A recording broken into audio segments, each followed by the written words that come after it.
अजूनी सैभं गुर प्रसाद।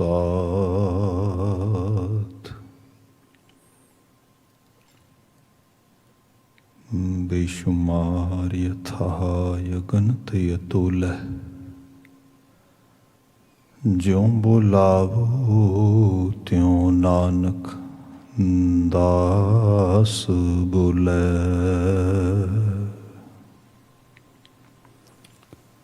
धन गुरुदेव गुरु ग्रंथ साहिब जी,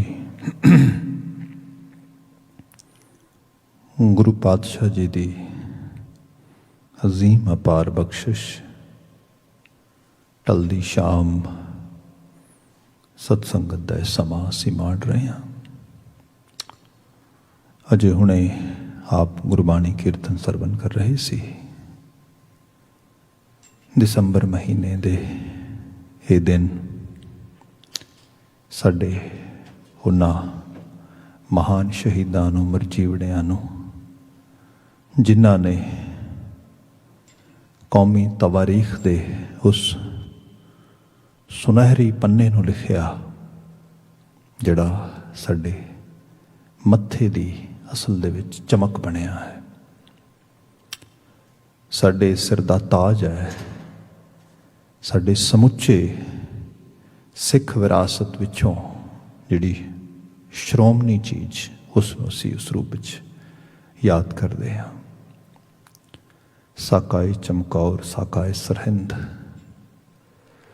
जिस बाबत किसी नूं भी दस्सण दी लोड़ नहीं। साउथ एशियन खिते दे विच रहण वाले ते पूरी दुनिया दे विच मनुखता दे इतिहास नूं एज ए जो लोग मनुखी सिविलाइजेशनस नूं, मनुखी सभ्यतावां नूं ध्यान नाल पढ़दे सुणदे ने, उन्हां नूं एहसास है इस गल दा। सो असीं उन्हां ही महान मरजीवड़ियां बाबियां नूं अगले कुछ दिन लगातार याद करना है। बीते कल इस बाबत कुछ असीं शब्दी रूप दे विच अपने वल्लों शरधा दे पुष्प अर्पित करन दा यतन कर रहे सीगे।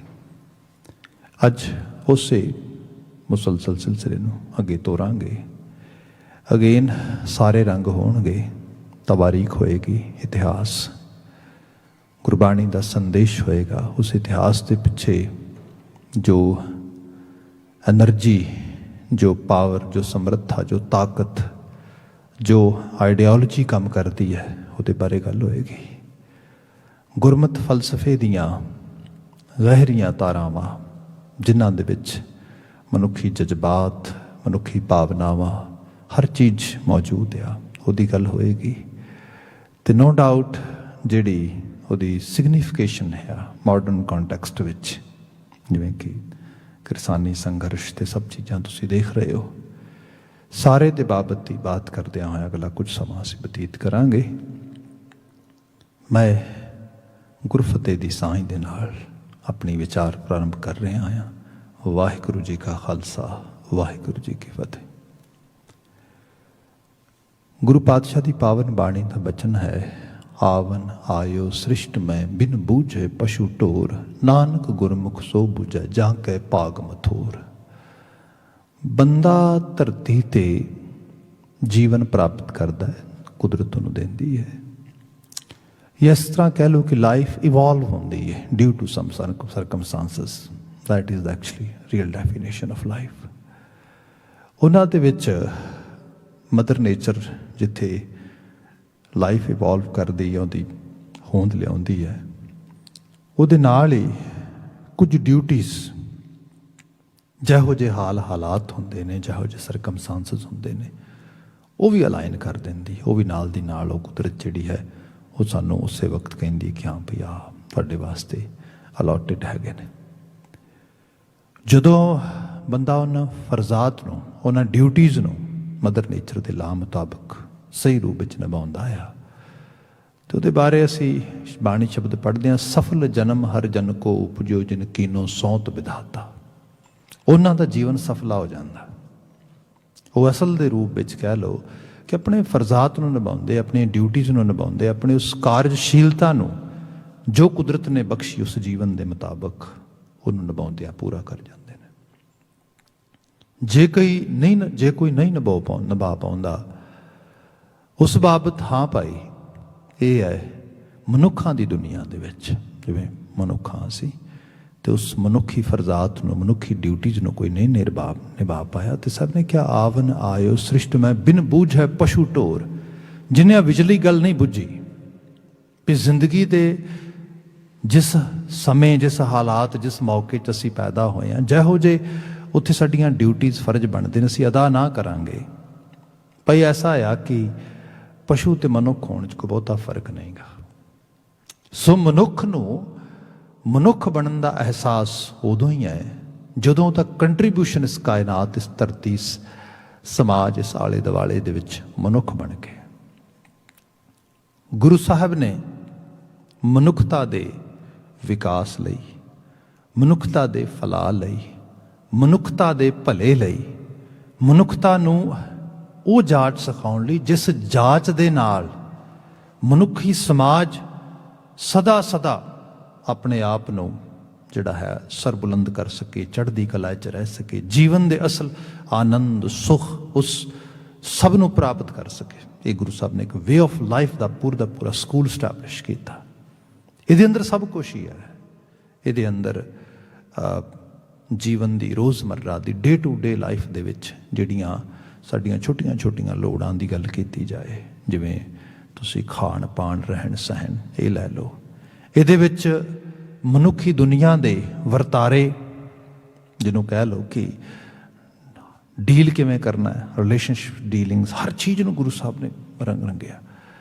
ਇਹਦੇ ਅੰਦਰ ਵੱਡੇ ਆਯਾਮ, ਜਿਨ੍ਹਾਂ ਨੂੰ ਇਸ ਤਰ੍ਹਾਂ ਕਿਹਾ ਜਾਏ ਕਿ ਜਿਵੇਂ ਨਗਰਾਂ ਦੀ ਸਥਾਪਤੀ ਕਰਨੀ, ਜਿਵੇਂ ਸਮਾਜਾਂ ਵਾਸਤੇ ਰੂਲ ਰੈਗੂਲੇਸ਼ਨ ਜਿਹੜੇ ਨੇ ਉਹਨਾਂ ਨੂੰ ਦੁਬਾਰਾ ਮੋਡੀਫਿਕੇਸ਼ਨ ਦੇਣੀ, ਜਿਹੜਾ ਉਹਨਾਂ ਨੂੰ ਸਟੈਬਲਿਸ਼ ਕਰਨਾ, ਉਹਨਾਂ ਦੇ ਵਿੱਚ ਚੇਂਜਸ ਲੈ ਕੇ ਆਉਣੇ, ਪੂਰੇ ਦਾ ਪੂਰਾ ਜਿਹਨੂੰ ਕੰਪਲੀਟ ਕਿਹਾ ਜਾਏ ਕਿ ਸੋਸ਼ਲ ਰਿਫਾਰਮ ਪੂਰੇ ਦਾ ਪੂਰਾ ਹੈ, ਉਸ ਨੂੰ ਹੀ ਓਵਰਹਾਲ ਜਿਹੜਾ ਹੈਗਾ ਕੰਪਲੀਟ ਚੇਂਜਸ ਵਿੱਚ ਲੈ ਕੇ ਆਉਣਾ। ਬੰਦੇ ਦੀ ਬੋਲ ਬਾਣੀ, ਬੰਦੇ ਦਾ ਕਾਰ ਵਿਹਾਰ, ਰਹਿਣ ਸਹਿਣ, ਹਰ ਚੀਜ਼ ਗੁਰੂ ਬਾਬਾ ਜੀ ਨੇ ਤਬਦੀਲ ਕੀਤੀ। ਫਿਰ ਇਹਦੇ ਨਾਲ ਇਹ ਵੀ ਹੈ ਕਿ ਜਿਵੇਂ ਤੁਸੀਂ ਸਮਾਜਾਂ ਵਿੱਚ ਚੀਜ਼ਾਂ ਦੇਖਦੇ ਹੋ, ਮੈਂ ਬਾਤ ਕੀਤੀ ਸੀ ਕਿ ਅਸੀਂ ਮਾਡਰਨ ਕੰਟੈਕਸਟ ਵਿੱਚ ਵੀ ਇਸ ਚੀਜ਼ ਨੂੰ ਦੇਖਾਂਗੇ। ਮਾਡਰਨ ਕੰਟੈਕਸਟ ਜੇ ਅਸੀਂ ਦੇਖੀਏ ਤੇ ਉਹ 'ਚ ਬਾਤ ਇਹ ਹੈ ਕਿ ਜੇ ਉਸ ਪੰਜਾਬ ਦੀ ਫਿਜ਼ਾ ਦੇ ਵਿੱਚ ਇੱਕ ਵੱਡੇ ਲੈਵਲ 'ਤੇ ਮੂਵ ਸੁਲਗਦਾ ਆ, ਇਹ ਦੁਨੀਆ ਭਰ ਦੇ ਜਿਹੜੇ ਹਿਊਮਨਿਟੇਰੀਅਨ ਮਨੁੱਖ ਨੇ, ਜਿਹੜੇ ਮਨੁੱਖੀ ਜੀਵਨ ਨੂੰ ਆਪੋ ਆਪਣੇ ਤਰੀਕੇ ਦੇ ਨਾਲ ਪ੍ਰਫੁੱਲਿਤ ਹੁੰਦਿਆਂ ਵੇਖਣਾ ਚਾਹੁੰਦੇ ਨੇ, ਉਹਨਾਂ ਦੇ ਅੰਦਰ ਦੀ ਆਵਾਜ਼ ਹੀ ਆ ਅਸਲ ਵਿੱਚ ਇਹ ਚੀਜ਼ ਐਵੇਂ ਇਵੋਲਵ ਹੋਈ ਹੈ। ਪਰ ਇਹ ਸੀਗਾ ਕਿ ਕਿਤੇ ਉਸ ਤਰੀਕੇ ਦੇ ਨਾਲ ਉਸ ਨੂੰ ਉਹਨਾਂ ਮੋਇਸਚਰ, ਉਸ ਨੂੰ ਉਹਨਾਂ ਸੇਕ, ਉਸ ਨੂੰ ਉਹ ਸਾਰੇ ਹਾਲਾਤ ਨਹੀਂ ਮਿਲੇ ਉਸ ਖਿੱਤੇ 'ਚ, ਉਸ ਧਰਤੀ ਦੇ। ਇਹੀ ਚੀਜ਼ ਹੈ ਨਾ, ਇਹੀ ਹੈ ਜਿਹੜਾ ਉਹ ਕੁਝ ਰੰਗ ਗੁਰੂ ਬਾਬਾ ਜਿਹੜੇ ਪਾ ਗਏ ਨੇ, ਉਹ ਪਤਾ ਹੀ ਨਹੀਂ ਲੱਗਾ ਕਦੋਂ ਇਵੋਲਵ ਹੋ ਗਿਆ ਇੱਕਦਮ ਉਸ ਰੂਪ ਦੇ ਵਿੱਚ। ਸੋ ਇਹ ਜਿਹੜੀ ਚੀਜ਼ ਆ, ਇਹ ਜੋ ਜੰਗ ਆ ਸਾਰੇ ਦੀ ਸਾਰੀ, ਜੇ ਵੱਡੇ ਆਯਾਮ ਵਿੱਚ ਦੇਖਿਆ ਜਾਏ ਤੇ ਜੰਗ ਇਹ ਹੈ ਕਿ ਜੋ ਹੌਲੀ ਹੌਲੀ ਕਰਦਿਆਂ ਸਟੈਬਲਿਸ਼ਮੈਂਟ ਸਥਾਪਿਤ ਹੋਈ, ਉਹ ਸਾਡੇ ਮਨੁੱਖਾਂ ਵਾਸਤੇ, ਤੇ ਇਹਦੇ 'ਚੋਂ ਕੋਈ ਵੀ ਸੁਖੀ ਨਹੀਂ ਹੋ ਸਕਦਾ ਅਖੀਰ ਦੇ ਵਿੱਚ ਜਾ ਕੇ ਦੇਖੋਗੇ ਤੇ, ਜਿਹਨੂੰ ਇਸਤਰੀ ਬਚਨ ਪੜ੍ਹਦੇ ਨਾ ਵੀ ਅੰਧਕਾਰ ਸੁਖ ਕਬੂ ਨਾ ਸੋਈ ਹੈ, ਰਾਜਾ ਰੰਕ ਦੋ ਮਿਲ ਰੋਈ ਹੈ। ਉਹ ਭਾਵੇਂ ਰਾਜਾ ਆ ਤੇ ਭਾਵੇਂ ਰੰਕ ਆ, ਰਾਜੇ ਨੂੰ ਇਹ ਲੱਗਦਾ ਕਿ ਮੈਂ ਮਹਾ ਸੁਖੀ ਹਾਂ ਕਿਉਂਕਿ ਮੈਂ ਸਭ ਸਥਾਪਤੀ ਆਪਣੇ ਮੁਤਾਬਕ ਕਰ ਲਈ ਹੈ, ਤੇ ਜੇ ਉਹ ਅਨਸਾਵੀ ਚੀਜ਼ ਆ ਤਾਂ ਅਖੀਰ ਹਾਲਾਤ ਕੈਸੇ ਬਣਦੇ ਨੇ। ਤੁਹਾਡੇ ਸਾਹਮਣੇ ਦੁਨੀਆ ਦੇ ਰੈਵੋਲੂਸ਼ਨਸ ਪਏ ਹੈਗੇ ਨੇ, ਤੁਸੀਂ ਫਰੈਂਚ ਰੈਵੋਲੂਸ਼ਨਸ ਨੂੰ ਦੇਖੋ, ਕਿਵੇਂ ਜਿਹੜਾ ਲੂਇਸ ਹੁੰਦਾ ਆ ਉਦੋਂ ਜਿਹੜਾ ਸਿਰ ਵੱਢਿਆ ਜਾਂਦਾ, ਥੱਲੇ ਬਾਟਾ ਲਹੂ ਦਾ ਭਰਿਆ ਜਾਂਦਾ, ਮਤਲਬ ਇਹ ਸਾਰੀਆਂ ਚੀਜ਼ਾਂ ਜਿਹੜੀਆਂ ਨੇ, ਤੇ ਕੀ ਹੈ ਫਿਰ ਪੁਸ਼ਤਾਂ ਦੀਆਂ ਪੁਸ਼ਤਾਂ ਇਸ ਚੀਜ਼ ਨੂੰ ਜਿਹੜਾ ਹੈ ਉਸ ਨੂੰ ਹੰਡਾਉਂਦੀਆਂ ਨੇ। ਤੇ ਇਹਦਾ ਮਤਲਬ ਰਾਜਾ ਸੁਖੀ ਕਿਵੇਂ ਹੋ ਗਿਆ? ਵਕਤੀ ਤੌਰ ਤੇ ਜਿਹੜੀ ਚੀਜ਼ ਸੁੱਖ ਵੀ ਦੇ ਰਹੀ ਹੈ, ਪਤਾ ਲੱਗਦਾ ਲੌਂਗ ਰਨ ਦੇ ਵਿੱਚੋਂ ਬੜਾ ਵੱਡਾ ਦੁੱਖ ਹੈ, ਜਿਹਨੂੰ ਗੁਰੂ ਸਾਹਿਬ ਨੇ ਬਾਣੀ 'ਚ ਇਸ ਤਰ੍ਹਾਂ ਬਿਆਨ ਕੀਤਾ ਸੀਗਾ ਕਿ ਮਿੱਠਾ ਕਰਕੇ ਖਾਇਆ। ਕਈ ਵਾਰ ਬੰਦੇ ਨੂੰ ਮਿੱਠਾ ਸ਼ਾਇਦ ਲੱਗਦਾ ਵੀ ਖਾਈ ਜਾ, ਇਹ ਸਿਰਫ ਮੈਟਾਫੋਰ ਆ, ਮਤਲਬ ਮਿੱਠਾ ਸਿਰਫ ਇਹ ਨਹੀਂ ਕਿ ਤੁਸੀਂ ਚਮਚੇ ਨਾਲ ਖਾ ਰਹੇ ਹੋ। ਤੁਸੀਂ ਜਦੋਂ ਸੋਰਸਿਸ ਸਾਧਨ ਇਹ ਸਭ ਚੀਜ਼ਾਂ ਨੂੰ ਆਪਣੀ ਮਰਜ਼ੀ ਦੇ ਮੁਤਾਬਕ ਭੋਗ ਰਹੇ ਹੋ ਤਾਂ ਉਹਨਾਂ ਨੂੰ ਉਸੇ ਤਰੀਕੇ ਨਾਲ ਭੋਗਣ ਵਾਸਤੇ ਇਕੱਠੇ ਕਰ ਰਹੇ ਹੋ। ਤਾਂ ਅਖੀਰ ਉਹਦਾ ਸਵਾਦ, ਫਿਰ ਉਹਦਾ ਆਫਟਰ ਟੇਸਟ ਜਾਂ ਉਹਦਾ ਫਿਰ ਜਿਹੜਾ ਜਿਹਨੂੰ ਕਿਹਾ ਜਾਏ ਕਿ ਰਿਪਲ ਇਫੈਕਟ, ਫਿਰ ਉਹਦਾ ਲਾਸਟ ਦੇ ਵਿੱਚ ਜਾ ਕੇ ਕੰਪਲੀਟ ਕੌਨਸੀਕੁਐਂਸਿਸ ਦੇਖੋਗੇ, ਉਹ ਬਹੁਤ ਜ਼ਹਿਰੀਲੇ ਹੋਣਗੇ। ਜ਼ਿਕਰ ਆਇਆ ਕਿ ਮਿੱਠਾ ਕਰਕੇ ਖਾਇਆ ਕੌੜਾ ਉਪਜਿਆ ਸਾਧ। ਜਦੋਂ ਫਿਰ ਸਵਾਦ ਪੈਦਾ ਹੋਏਗਾ ਬਹੁਤ ਕੌੜਾ ਹੋਏਗਾ, ਬੜੀ ਕੁੜੱਤਣ ਹੋਏਗੀ ਉਹਦੇ ਵਿੱਚ। ਪਰ ਉਦੋਂ ਬੰਦੇ ਨੂੰ ਲੱਗਦਾ ਨਹੀਂ ਨਹੀਂ ਮੇਰੇ ਹੱਥੋਂ ਸ਼ਾਇਦ ਖੁੱਸ ਰਿਹਾ, ਮੇਰੀ ਜੋ ਮੈਂ ਆਪਣੀ ਸੁਪਰਮੇਸੀ ਦੀ ਐਕਸਰਸਾਈਜ਼ ਕਰ ਰਿਹਾ ਸੀਗਾ ਇੰਨੇ ਪੁਸ਼ਤਾਂ ਤੋਂ ਇੰਨੇ ਸਾਲਾਂ ਤੋਂ, ਉਹ ਕਿਉਂ ਟੁੱਟ ਰਹੀ ਹੈ। ਮੈਂ ਜਿਹੜੀ ਇਸ ਚੀਜ਼ ਸਥਾਪਿਤ ਕੀਤੀ, ਭਾਵੇਂ ਇਹ ਪਤਾ ਹੀ ਹੋਏ ਜਾਂ ਪਤਾ ਬੰਦੇ ਨੂੰ ਕਈ ਲੈਵਲ ਤੇ ਨਾ ਵੀ ਹੋਏ ਵੀ ਇਹ ਅਨਸਾਵੀ, ਇਹ ਬੜੇ ਰੋਂਗ ਟਰੈਕ ਤੇ ਜਾ ਕੇ ਮੈਂ ਇਸ ਜਗ੍ਹਾ ਤੇ ਆਪਣੀ ਸਥਾਪਤੀ ਵਾਲੇ ਪਾਸੇ ਪਹੁੰਚਿਆ। ਮੈਂ ਸਾਧਨ ਸੰਸਾਧਨ ਇਕੱਠੇ ਕਰਕੇ ਮੈਂ ਰਾਜਾ ਬਣਿਆ, ਮੈਂ ਸਭ ਚੀਜ਼ਾਂ। ਤੇ ਇਹਦੀ ਜਿਹੜੀ ਪੇ ਬੈਕ ਆ, ਇਹ ਮੈਨੂੰ ਇਕੱਲੇ ਨੂੰ ਨਹੀਂ, ਮੇਰੀਆਂ ਆਉਣ ਵਾਲੀਆਂ ਪੁਸ਼ਤਾਂ ਨੂੰ ਵੀ ਕਰਨਾ ਪਏਗਾ। ਇਹ ਵੀ ਚੀਜ਼ ਹੋਏਗੀ। ਖੈਰ, ਜਿਹੜੀ ਬਾਤ ਪਾ ਰਿਹਾ ਸੀਗਾ ਉਹਦੇ ਵਾਲੇ ਪਾਸੇ ਆਈਏ, ਤਵਾਰੀਖ ਵਿੱਚੋਂ ਕੁਝ ਰੰਗ ਲੈ ਕੇ ਆਈਏ। ਗੁਰੂ ਨਾਨਕ ਸਾਹਿਬ ਨੇ ਕਰਤਾਰਪੁਰ ਦੀ ਸਥਾਪਤੀ ਕੀਤੀ, ਫਿਰ ਨਗਰ ਬਾ ਨਗਰ ਅਗਾਂ ਸਥਾਪਤੀ ਹੁੰਦੀ ਗਈ, ਫਿਰ ਵਸਾਇਆ ਫੇਰੂਆਨ ਸਤਿਗੁਰ ਖਾਡੂਰ। ਗੁਰੂ ਅੰਗਦ ਸਾਹਿਬ ਨੇ ਗੁਰਬਾਣੀ ਦਾ ਜਿਵੇਂ ਸ਼ਬਦ ਹੈ ਤੇ ਤਵਾਰੀਖ ਕਹਿੰਦੀ ਹੈ, ਉਜੜੇ ਖਾਡੂਰ ਨੂੰ ਦੁਬਾਰਾ ਵੱਡੇ ਲੈਵਲ ਤੇ ਵਸਾਇਆ।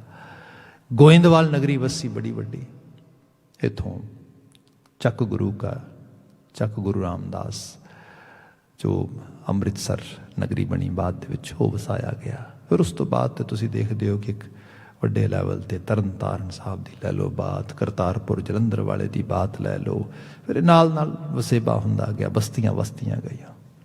ਫਿਰ ਕੀਰਤਪੁਰ ਸਾਹਿਬ ਗੁਰੂ ਹਰਗੋਬਿੰਦ ਸਾਹਿਬ ਦੇ ਸਮੇਂ ਵਸਾਇਆ ਗਿਆ। ਹਾਂ, ਸਥਾਪਤੀ ਕਿਤੇ ਨਾ ਕਿਤੇ ਫਿਰ ਆਪਣੇ ਰੰਗ ਵਿਖਾਉਂਦੀ ਗਈ। ਉਹੀ ਸਟੈਬਲਿਸ਼ਮੈਂਟ ਜਿਹੜੀ ਹੈ, ਜਿਹੜਾ ਉਹ ਥੋੜ੍ਹਾ ਪਿੱਛੇ ਹਟੇਗੀ। ਕਿਤੇ ਗੁਰੂ ਅਰਜਨ ਸਾਹਿਬ ਦੀ ਸ਼ਹਾਦਤ ਦੇ ਰੂਪ ਵਿੱਚ ਹੈ, ਗੁਰੂ ਹਰਗੋਬਿੰਦ ਸਾਹਿਬ ਨਾਲ ਜੰਗਾਂ ਦੇ ਰੂਪ ਦੇ ਵਿੱਚ ਹੈ, ਗੁਰੂ ਹਰ ਰਾਏ ਸਾਹਿਬ ਦੇ ਬਰਖਲਾਫਤ ਵਿੱਚ ਕਾਫੀ ਕੁਝ ਚੱਲਦਾ ਰਿਹਾ, ਸੰਮਣ ਆਉਂਦੇ ਰਹੇ, ਬਾਬਾ ਰਾਮ ਰਾਏ ਨੂੰ ਭੇਜਿਆ ਗਿਆ, ਸਭ ਚੀਜ਼ਾਂ। ਗੁਰੂ ਹਰਕ੍ਰਿਸ਼ਨ ਸਾਹਿਬ ਬਕਾਇਦਾ ਤੌਰ 'ਤੇ ਉਸ ਸਮੇਂ ਦੇ ਵਿੱਚ ਵੀ ਚੀਜ਼ਾਂ ਹੋਈਆਂ। ਗੁਰੂ ਤੇਗ ਬਹਾਦਰ ਸਾਹਿਬ ਸਮੇਂ ਤੇ ਬਿਲਕੁਲ ਜਿਹੜੀ ਇਸ ਕਿਸਮ ਦੇ ਹਾਲਾਤ ਜਿਹੜਾ ਬਣੇ ਤੇ ਸ਼ਹਾਦਤਾਂ ਸਿੱਖ ਸ਼ਹੀਦੀਆਂ ਹੋਈਆਂ। ਉਸੇ ਸਮੇਂ 'ਚ ਗੁਰੂ ਸਾਹਿਬ ਨੇ ਆਉਂਦੇ ਸਮੇਂ ਦੀ ਜਿਹਨੂੰ ਕਹਿ ਲਓ ਕਿ ਨਬਜ਼ ਨੂੰ ਪਛਾਣਦਿਆਂ ਹੋਇਆਂ, ਮਾਖੋਵਾਲ ਦੀ ਧਰਤੀ, ਬਿਲਾਸਪੁਰ ਦੇ ਇਲਾਕੇ ਦੀ ਇੱਕ ਪਰਗਨਾ ਉਹਦਾ ਇਲਾਕਾ ਪੈਂਦਾ ਸੀਗਾ, ਉੱਥੇ ਕੁਝ ਜ਼ਮੀਨ ਦਾ ਟੁਕੜਾ ਖਰੀਦ ਕੇ, ਹਾਲਾਂਕਿ ਉਹ ਚੰਪਾ ਰਾਣੀ ਜਿਹੜੀ ਸੀ ਉਹ ਗੁਰੂ ਸਾਹਿਬ ਨੂੰ ਇਹ ਆਫਰ ਵੀ ਕਰ ਰਹੀ ਸੀ ਐਜ਼ ਏ ਡੋਨੇਸ਼ਨ ਦੇ ਤੌਰ 'ਤੇ। ਗੁਰੂ ਸਾਹਿਬ ਨੇ ਕਿਹਾ ਨਹੀਂ, ਇਹ ਡੋਨੇਸ਼ਨ ਨਹੀਂ ਲੈਣਾ, ਇਹਦਾ ਬਕਾਇਦਾ ਮੁੱਲ ਤਾਰਿਆ ਜਾਏਗਾ ਤੇ ਉਸ ਰੂਪ ਵਿੱਚ ਲਿਆ ਜਾਏਗਾ। ਸ਼ਾਇਦ ਜੇ ਡੋਨੇਟ ਕਰਕੇ ਲਈ ਹੁੰਦੀ ਤੋਂ ਬਾਅਦ ਸ਼ਾਇਦ ਹੀ ਕਲੇਮ ਕਰ ਦਿੰਦੇ, ਜੋ ਅਨੰਦਪੁਰ ਸਾਹਿਬ ਨੂੰ ਘੇਰੇ ਪਾਏ ਸਭ ਵੀ ਛੱਡੋ, ਜ਼ਮੀਨ ਤੇ ਸਾਡੀ ਤੇ ਡੋਨੇਸ਼ਨ ਕੀਤਾ ਸੀਗਾ, ਅਸੀਂ ਇਹਨੂੰ ਰੀਕਲੇਮ ਕਰ ਰਹੇ ਹਾਂ ਵਾਪਸ। ਗੁਰੂ ਸਾਹਿਬ ਨੇ ਬਕਾਇਦਾ ਮੁੱਲ ਤਾਰਿਆ, ਸਭ ਚੀਜ਼ਾਂ ਸੀਗੀਆਂ। ਖੈਰ, ਉਸ ਮਾਖੋਵਾਲ ਦੀ ਧਰਤੀ ਨੂੰ ਚੱਕ ਨਾਨਕੀ, ਕਿਉਂਕਿ ਗੁਰੂ ਤੇਗ ਬਹਾਦਰ ਸਾਹਿਬ ਜੀ ਦੇ ਮਾਤਾ ਗੁਰੂ ਹਰਗੋਬਿੰਦ ਸਾਹਿਬ ਜੀ ਕੇ ਮਹਿਲ, ਮਾਤਾ ਨਾਨਕੀ ਜੀ, ਉਹਨਾਂ ਦੇ ਨਾਂ ਨਾਲ ਵਸਾਇਆ ਗਿਆ। ਤੇ ਇਸ ਤਰੀਕੇ ਨਾਲ ਉਹ ਨਗਰੀ ਵਸ ਰਹੀ ਸੀ। ਪਰ ਇਹ ਪੂਰੀ ਆਨੰਦ ਜਦੋਂ ਬਣਦੀ ਹੈ ਉਹ ਹੈ ਜਦੋਂ ਗੁਰੂ ਗੋਬਿੰਦ ਸਿੰਘ ਸਾਹਿਬ ਸਾਹਿਬਜ਼ਾਦਾ ਗੋਬਿੰਦ ਰਾਏ ਦੇ ਰੂਪ ਦੇ ਵਿੱਚ ਅਰਾਊਂਡ 6 ਵਰਿਆਂ ਦੀ ਏਜ ਦੇ ਅੰਦਰ ਮਧੁਰ ਦੇਸ ਹਮਕੋ ਲੈ ਆਏ।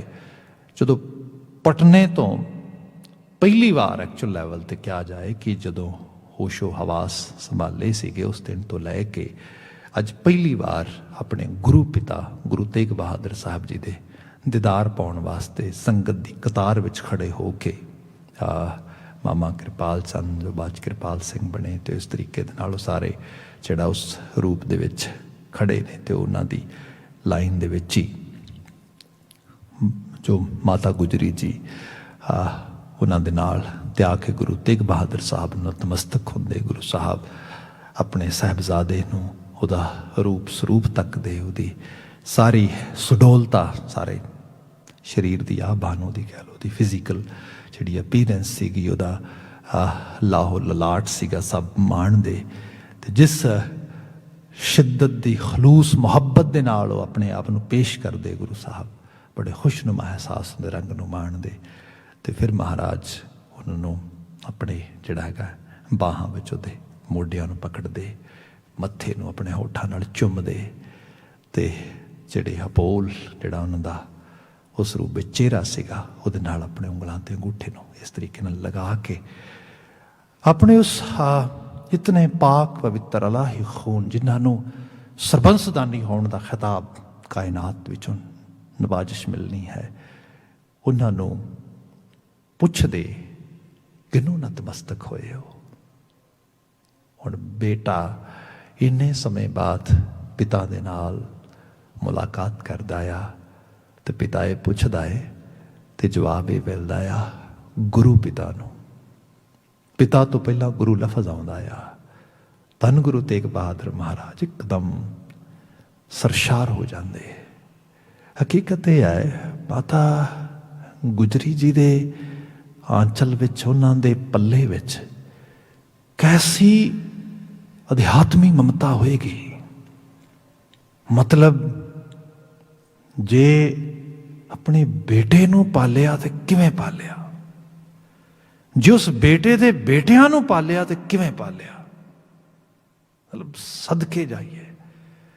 When we really want to look towards someone, to learn how to raise our kids, I think we have one of the best example, Mata Gujri ji. खैर ਜਦੋਂ ਸਾਹਿਬਜ਼ਾਦਾ ਗੋਬਿੰਦ ਰਾਏ ਜੀ ਧੰਨ ਗੁਰੂ ਗੋਬਿੰਦ ਸਿੰਘ ਸਾਹਿਬ 6 ਵਰ੍ਹਿਆਂ ਦੀ ਬਾਲ ਵਰੇਸ ਅਰਬਲਾ ਦੇ ਵਿੱਚ ਉਸ ਬਾਲੇ ਮਾਹੀ ਨੇ ਗੁਰੂ ਤੇਗ ਬਹਾਦਰ ਸਾਹਿਬ ਜੀ ਦੀ ਬਾਤ ਦਾ ਜਵਾਬ ਦਿੱਤਾ ਆਪਣੇ ਪਿਤਾ ਦੇ। ਗੁਰੂ ਪਿਤਾ ਨੂੰ ਨਤਮਸਤਕ ਹੋਇਆ। ਗੁਰੂ ਤੇਗ ਬਹਾਦਰ ਸਾਹਿਬ ਬਿਲਕੁਲ ਉਹਨਾਂ ਅਹਿਸਾਸਾਂ ਨਾਲ ਭਰ ਗਏ ਜਿਹਦੇ 'ਚ ਉਹਨਾਂ ਨੂੰ ਸਾਰਾ, ਕਿਉਂਕਿ ਗੁਰੂ ਤੇ ਦ੍ਰਿਸ਼ਟਮਾਨ ਆ, ਸਭ ਮਾਣ ਰਿਹਾ ਉਹਨੂੰ, ਉਹਨਾਂ ਨੂੰ ਅਹਿਸਾਸ ਹੋ ਰਿਹਾ ਹੈ। ਫਿਰ ਕਿਹਾ ਤੁਸੀਂ ਗੁਰੂ ਸਮਝਦੇ ਹੋ? ਜੀ, ਗੁਰੂ ਉਹ ਹੈ ਜੋ ਸਾਨੂੰ ਉਪਦੇਸ਼ ਦਿੰਦਾ ਆ। ਗੁਰੂ ਉਹ ਆ ਜਿਹਦੇ ਨਾਲ ਜੁੜ ਕੇ ਜ਼ਿੰਦਗੀ ਪੂਰੀ ਹੁੰਦੀ ਹੈ। ਅੱਛਾ, ਗੁਰੂ ਦਾ ਉਪਦੇਸ਼ ਯਾਦ ਆ? ਜੀ। ਇਹ ਬਾਤ ਕਹਿ ਕੇ ਆਨੰਦ ਸਾਹਿਬ ਬਾਣੀ ਦੀਆਂ ਪੌੜੀਆਂ ਸ਼ੁਰੂ ਕਰ ਦਿੱਤੀਆਂ। ਆਨੰਦ ਪਿਆ ਮੇਰੀ ਮਾਏ ਸਤਿਗੁਰੂ ਮੈਂ ਪਾਇਆ, ਸਤਿਗੁਰ ਤਾਂ ਪਾਇਆ ਸਹਿਜ ਸੇਤੀ। ਗੁਰੂ ਤੇਗ ਬਹਾਦਰ ਸਾਹਿਬ ਇੱਕਦਮ ਸੁਰਤ ਕਰਕੇ ਸਰਾਬੋਰ ਹੋ ਗਏ। ਸਿਰ ਦੀ ਚੋਟੀ ਤੋਂ ਲੈ ਕੇ ਪੈਰ ਦੇ ਅੰਗੂਠੇ ਤੱਕ ਇੱਕ ਵਿਸਮਾਦੀ ਤਰੰਗ ਫੈਲੀ। 4 ਚੁਪੇਰੇ ਫਿਜ਼ਾਂ ਦੇ ਵਿੱਚ ਇੱਕ ਵਿਸਮਾਦੀ ਰੰਗ ਫੈਲ ਗਿਆ। ਇੰਝ ਲੱਗਾ ਇਹ ਧਰਤੀ ਅਸਲ ਦੇ ਵਿੱਚ ਆਨੰਦ ਦੇ ਨਾਲ ਨਹਾ ਉੱਠੀ ਹੈ। ਸਾਹਿਬ ਮਹਾਰਾਜ ਨੇ ਆਪ ਮੁਹਾਰੇ ਮੂੰਹ ਚੋਂ ਇਹ ਅਲਫਾਜ਼ ਕੱਢੇ, ਇਸ ਫਿਜ਼ਾਂ ਵਿੱਚ ਆਨੰਦ ਆਇਆ ਹੈ, ਇਹਦਾ ਨਾਮ ਪੂਰੀ ਆਨੰਦ ਰੱਖੋ। ਇੱਥੋਂ ਆਨੰਦਪੁਰ ਸਾਹਿਬ ਨਾਮ ਪਿਆ ਉਸ ਮਾਖੋਵਾਲ ਦੀ ਸਰਜ਼ਮੀਨ ਦੇ ਟੁਕੜੇ ਦਾ। ਇਸ ਨੂੰ ਫਿਰ ਧੰਨ ਗੁਰੂ ਗੋਬਿੰਦ ਸਿੰਘ ਸਾਹਿਬ ਨੇ ਬੜੇ ਸੁਨੇਹ, ਬੜੇ ਖਲੂਸ, ਬੜੀ ਮੁਹੱਬਤ, ਬੜੀ ਆਪਣਤ ਉਹਦੇ ਨਾਲ ਫਿਰ ਇਹਨੂੰ ਇੱਕ ਤਰ੍ਹਾਂ ਦੇ ਨਾਲ ਕਹਿ ਲਓ ਕਿ ਉਸਾਰਿਆ। ਇੱਥੇ ਗੁਰੂ ਬਾਬਾ ਜੀ ਨੇ ਜ਼ਿੰਦਗੀ ਦੇ ਹਰ ਰੰਗ ਨੂੰ ਫੈਲਾਇਆ। ਇੱਥੇ ਗੁਰੂ ਬਾਬਾ ਜੀ ਅਗਲੇਰੀ ਉਮਰ ਦੀ ਵਿਦਿਆ ਪ੍ਰਾਪਤ ਕਰਦੇ ਨੇ। ਇੱਥੇ ਗੁਰੂ ਬਾਬਾ ਜੀ ਸ਼ਸਤਰ ਵਿਦਿਆ ਪ੍ਰਾਪਤ ਕਰਦੇ ਨੇ। ਤਵਾਰੀਖ ਦੇ ਕੁਝ ਸੋਰਸਿਸ ਮੈਂ ਚੈੱਕ ਕਰਦਾ ਹਾਂ ਜਿੱਥੇ ਗੁਰੂ ਸਾਹਿਬ ਦੀ ਬ੍ਰਜ ਦੀ, ਫਾਰਸੀ ਦੀ, ਸੰਸਕ੍ਰਿਤ ਦੀ, ਇਹਨਾਂ ਸਭ ਜ਼ਬਾਨਾਂ ਦੀ ਪੜ੍ਹਾਈ ਹੁੰਦੀ ਹੈ। ਉੱਥੇ ਤਵਾਰੀਖ ਵਿੱਚ ਪਤਾ ਲੱਗਦਾ ਹੈ। ਕਹਿੰਦੇ ਨੇ ਜਦੋਂ ਧੰਨ ਗੁਰੂ ਗੋਬਿੰਦ ਸਿੰਘ ਸਾਹਿਬ ਨੂੰ ਉੱਥੋਂ ਮਾਛੀਵਾੜੇ ਤੋਂ ਬਾਅਦ ਜੋ ਲਿਜਾ ਰਹੇ ਸੀਗੇ, ਖਾਸ ਕਰਕੇ ਗਣੀ ਖਾਂ ਤੇ ਨਬੀ ਖਾਂ ਆਪ ਮੰਜੇ ਦੇ ਉੱਤੇ ਬਿਠਾ ਕੇ ਤੇ ਸ਼ਾਹੀ ਟੁਕੜੀ ਦੇ ਨਾਲ ਜਦੋਂ ਮੁਲਾਕਾਤ ਹੋ ਜਾਂਦੀ, ਉਹ ਐਕਚੁਅਲੀ ਘੇਰਦੇ ਨੇ ਆ ਕੇ ਤੇ ਪੁੱਛਦੇ ਨੇ ਇਹ ਕੌਣ ਹੈ? ਤੇ ਉਹ ਕਹਿੰਦੇ ਨੇ ਇਹ ਉੱਚ ਦਾ ਪੀਰ ਹੈ। ਖਾਸ ਕਰਕੇ ਗਨੀ ਖਾਂ ਤੇ ਨਬੀ ਖਾਂ ਜਦੋਂ ਬਾਤ ਹੁੰਦੀ ਹੈ ਤੇ ਉਹ ਕਹਿੰਦੇ ਫਿਰ ਸ਼ਨਾਖਤ ਕਰਾਓ। ਤੁਹਾਡੇ ਕਹੇ ਤੇ ਥੋੜਾ ਮੰਨਾਂਗੇ। ਸ਼ਨਾਖਤ ਤੇ ਹੁਣ ਕੋਈ ਸ਼ਾਹੀ ਬੰਦਾ ਕਰੇਗਾ, ਕੋਈ ਉਸ ਕਿਸਮ ਦਾ ਅਫਸਰ, ਕੋਈ ਵੱਡੇ। ਉਸ ਵਕਤ ਜਿਸ ਕਾਜ਼ੀ ਨੇ ਸ਼ਨਾਖਤ ਕੀਤੀ ਧੰਨ ਗੁਰੂ ਗੋਬਿੰਦ ਸਿੰਘ ਸਾਹਿਬ ਜੀ ਦੀ ਐਜ਼ ਏ ਉੱਚ ਦਾ ਪੀਰ, ਉਹ ਗੁਰੂ ਸਾਹਿਬ ਨੂੰ ਫਾਰਸੀ ਪੜ੍ਹਾਉਣ ਵਾਲੇ ਉਸਤਾਦ ਸੀਗੇ, ਜੋ ਗੁਰੂ ਸਾਹਿਬ ਨੂੰ ਅਨੰਦਪੁਰ ਸਾਹਿਬ ਉਸ ਸਮੇਂ ਦੇ ਵਿੱਚ ਬਚਪਨ ਵਿੱਚ ਫਾਰਸੀ ਪੜ੍ਹਾਉਂਦੇ ਸੀ। ਸ਼ਾਇਦ ਤਵਾਰੀਖ ਜਿਵੇਂ ਨਾਂ ਭੁਲੇਖਾ ਨਹੀਂ ਖਾਂਦਾ ਤੇ ਕਾਜ਼ੀ ਰੁਕਨਦੀਨ ਸ਼ਾਇਦ ਨਾਂ ਸੀ ਉਹਨਾਂ ਦਾ। तो उसने आके जो पूछया शाही चौंक जो टुकड़ी सी फौजियां दे दस्ते ने, उन्हें कहा ये कौन है?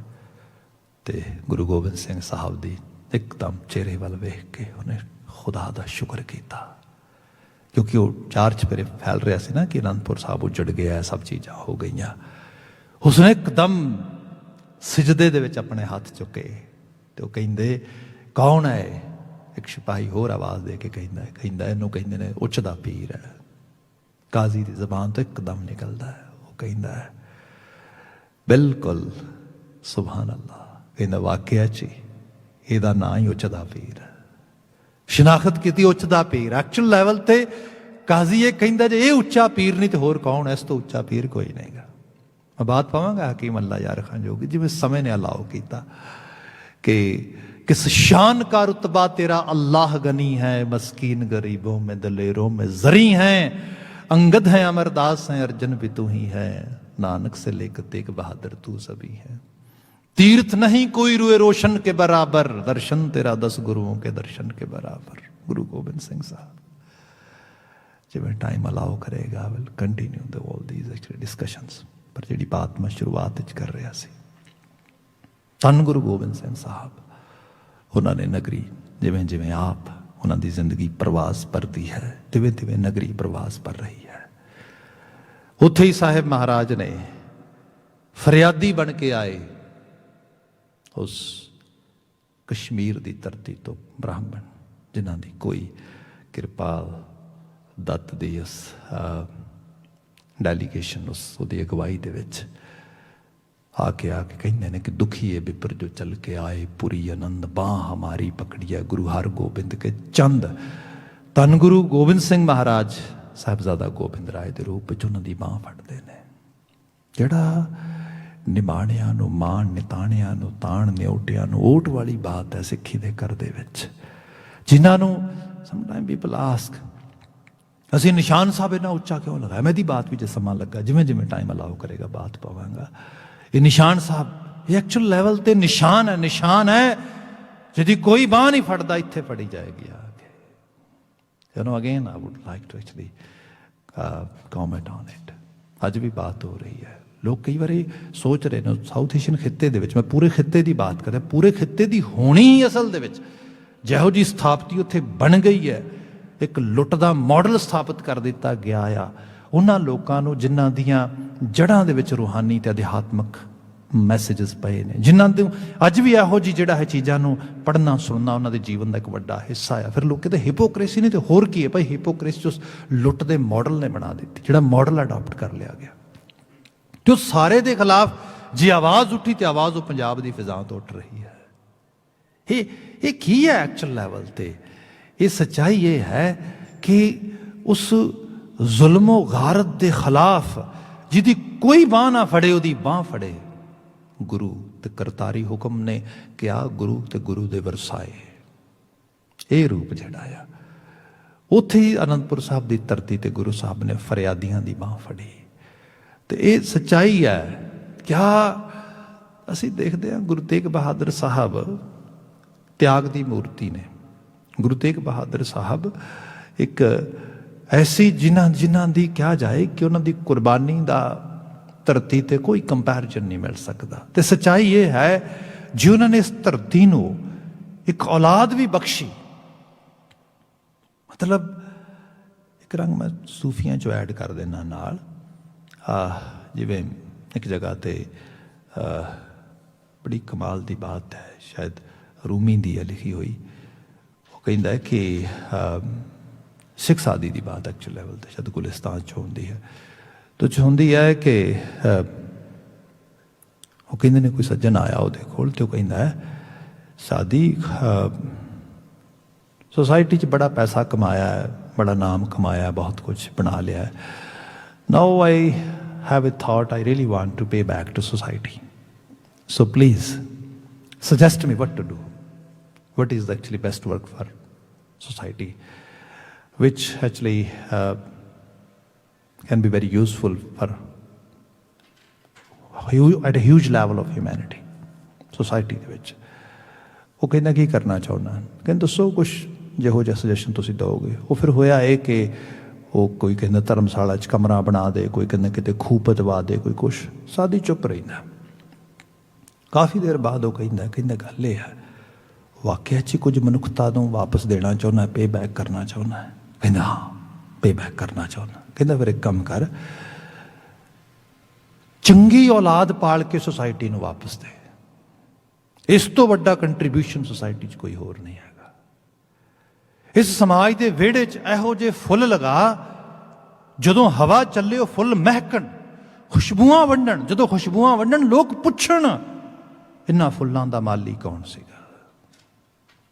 हकीकत यह है धन गुरु तेग बहादुर साहब ने इस समाज के विहड़े एक ऐसा फुੱਲ नहीं, एक फल वाला बूटा लाया, जिस फल वाले बूटे दियां जड़ां विच ऐसी सिक्ख्या, ऐसी सूहज, ऐसी जोत जिहड़ी है वो पा दित्ती।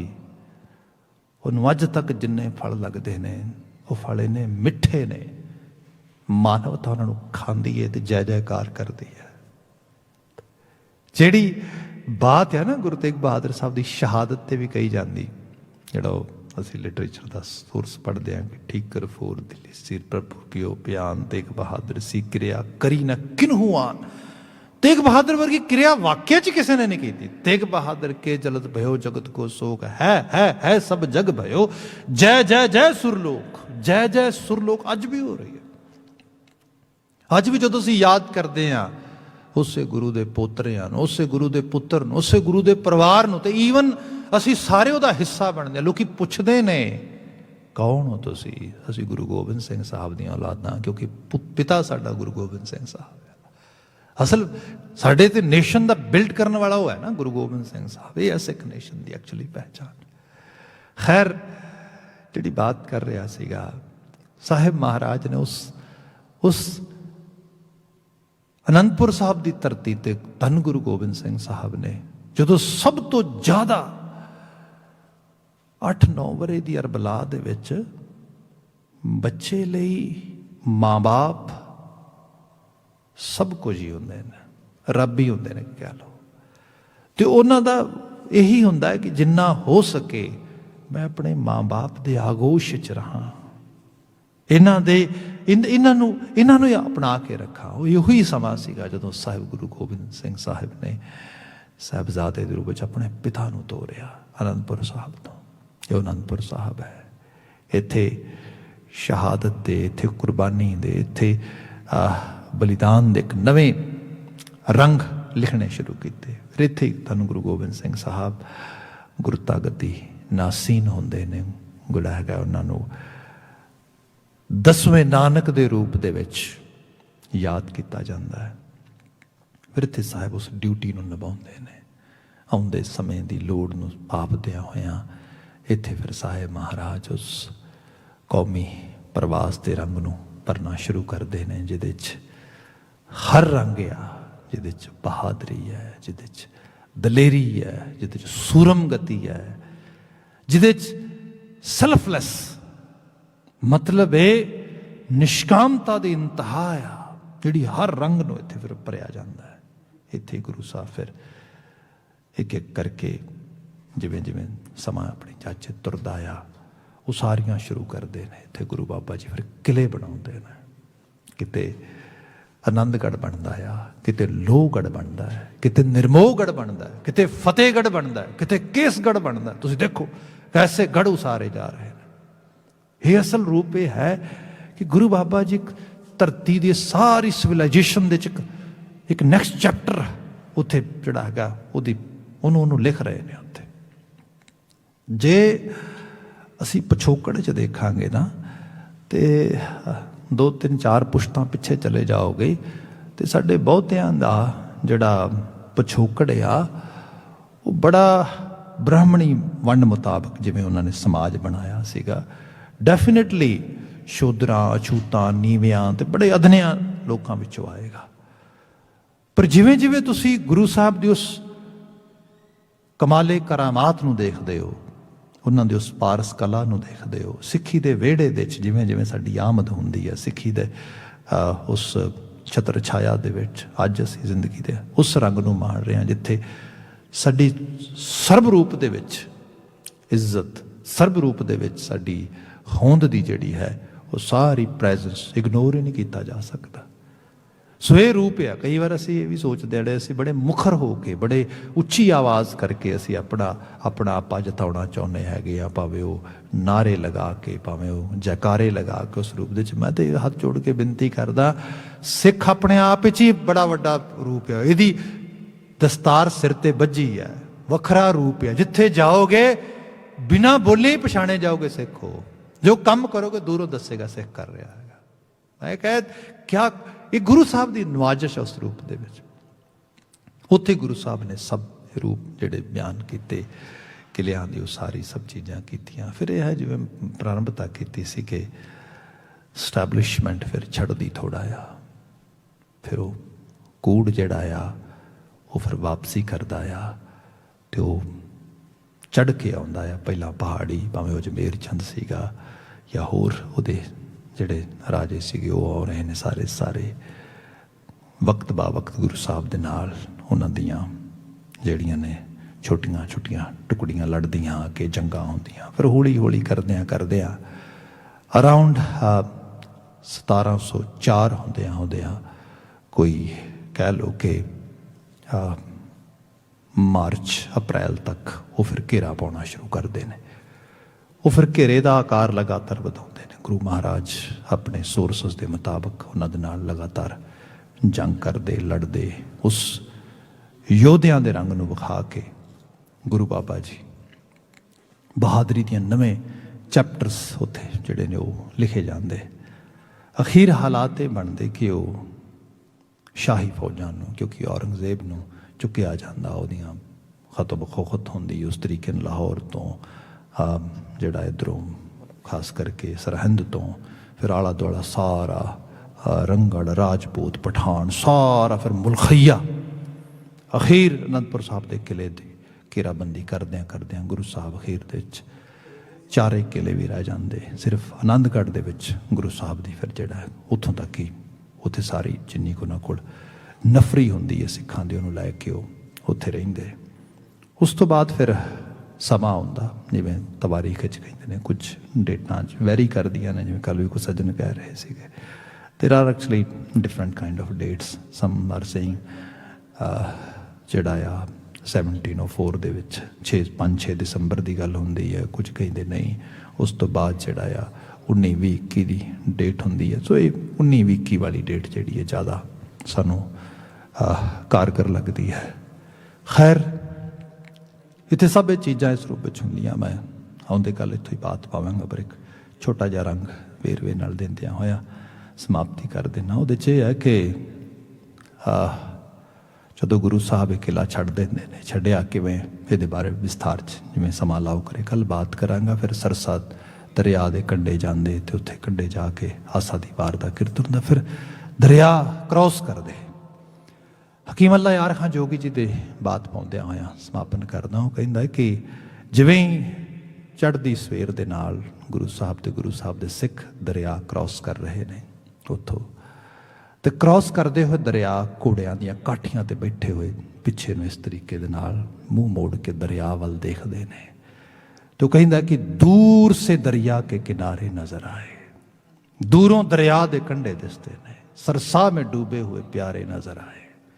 उत्थे अपने अजीज प्यारे वडेरे स्नेही उन्हां दियां लाशां जिहड़ियां ने वो पानी च कुछ रुड़दियां कुछ कट्टियां नजर पैंदियां ने। दूर से दरिया के किनारे नजर आए, सरसा में डूबे हुए प्यारे नजर आए। ये देख के बिफरे बिगड़े हुए सारे नजर आए। ये वेख के नज़ारा सारियां दे अंदर दी जिन्हों कह लो कि कैमिस्ट्री जिहड़ी है एकदम जिहड़ा है खून खौलदा है। दुश्मन ये मुगल ये पहाड़ियों तुसीं ये वादा खिलाफी की इहदे ते बात पावांगा उहदे गल।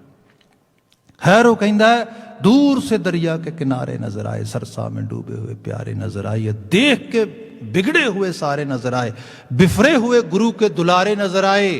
कहते थे इजाजत नहीं है हमें रण की, वरना मट्टी तक उड़ा दें दुश्मन की चमन की। क्या बोल लिखे ने हकीम अल्लाह यार खां जोगी, सदके जाइए तेरे तो। मैं कहना लफ्जां दे मेच ऐसे मेचे ने बंदे दी जान कढ़ के रख देते। जिहड़ी बात कही उसने उसकी फिर इंटरप्रटेशन दे हो गया। कहते थे इजाजत नहीं आया मैं रण की। कोई सज्जन कहेगा ये किवें तुसीं कह सकते हो, मैदाने जंग ते है गए हो, घोड़ियां दियां काठियां ते चढ़े हो, शमशीरां दे दस्ते हत्थां नूं फड़े ने, खंडे दी खड़काहट ते पै रही है, लोहे दियां टांकां पै रही ने, होर किस तरह की जंग की इजाजत चाहते हो? एक्चुअली केड़ी इजाजत की गल हो रही है? कहते थे हमें इजाजत नहीं है रण की, वरना मट्टी तक उड़ा दें दुश्मन के चमन की। समा समापत्या आउंदे कल बात इत्थों ही पावांगा। अज वास्ते समाप्ति। रागी वीर आए ने, आप जी ने हाजिर होणगे। जिवें कि आप वाकफियत रख ही रहे हो, साडा सारा प्रोग्राम वर्चुअल है, आप घरां थावां तो मान रहे हो, तुहाडे वल्लों मिलदा response it's actually telling us that yes, it's worth to have this kind of program over here. Otherwise there are some actually areas where Gurdwaras not operating at all, but we tried our best because ਸਾਡੇ ਜਿਹੜਾ ਸਮਾਂ ਆ, we have to tribute something toward our ancestors, toward our actually ਜਿਹੜਾ ਉਹਨਾਂ ਸਾਨੂੰ ਯੋਧਿਆਂ ਨੂੰ ਸੀ, ਉਹਨਾਂ ਨੂੰ ਜਿਹੜਾ ਸਰੂਪ ਵਿੱਚ ਅਸੀਂ ਆਪਣੇ ਵੱਲੋਂ ਸ਼ਰਧਾ ਦੇ ਪੁਸ਼ਪ ਅਰਪਿਤ ਕਰੀਏ। ਇੰਨੀਆਂ ਕੁ ਬੇਨਤੀਆਂ ਨਾਲ ਖਿਮਾ ਰਾਗੀ ਵੀਰਾਂ ਨੂੰ ਮੈਂ ਜੀ ਆਇਆਂ ਕਹਿੰਦਿਆਂ ਹੋਇਆਂ ਸਮਾਪਤੀ ਕਰ ਰਹੇ ਹਾਂ। ਕਹਿ ਦੇਣਾ ਜੀ ਵਾਹਿਗੁਰੂ ਜੀ ਕਾ ਖਾਲਸਾ, ਵਾਹਿਗੁਰੂ ਜੀ